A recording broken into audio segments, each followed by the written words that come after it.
The decisions of the MPC are taken by a majority of votes among the members present. In the event of a tie, the governor has a second vote or a casting vote. After the conclusion of every monetary policy meeting, the Reserve Bank publishes the resolution adopted by the Monetary Policy Committee. In addition, the governor's statement and press briefings are the other modes of policy communication.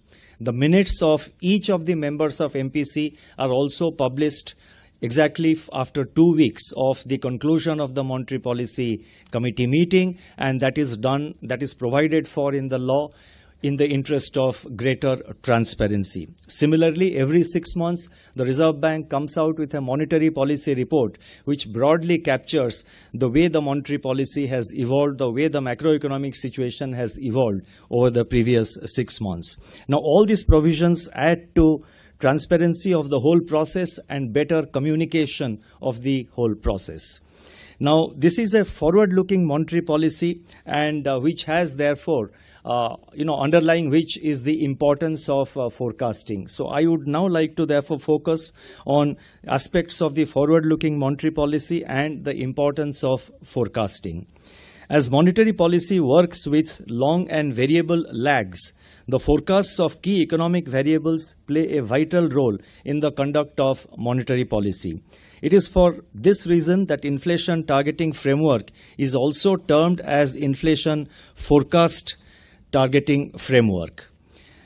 To take a real-life analogy, the conduct of monetary policy is like driving a car on a road with potential ditches and speed bumps.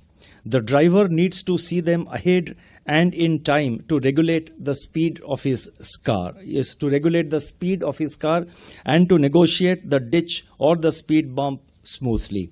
If the driver reacts suddenly to a speed bump, he runs the risk of losing control and causing an accident. Therefore, a successful conduct of monetary policy depends critically on credible forecasts of key variables like inflation and growth.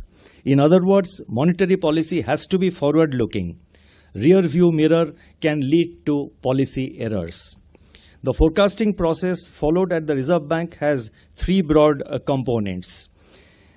They are nowcasting, short-term forecasting, and medium-term forecasting.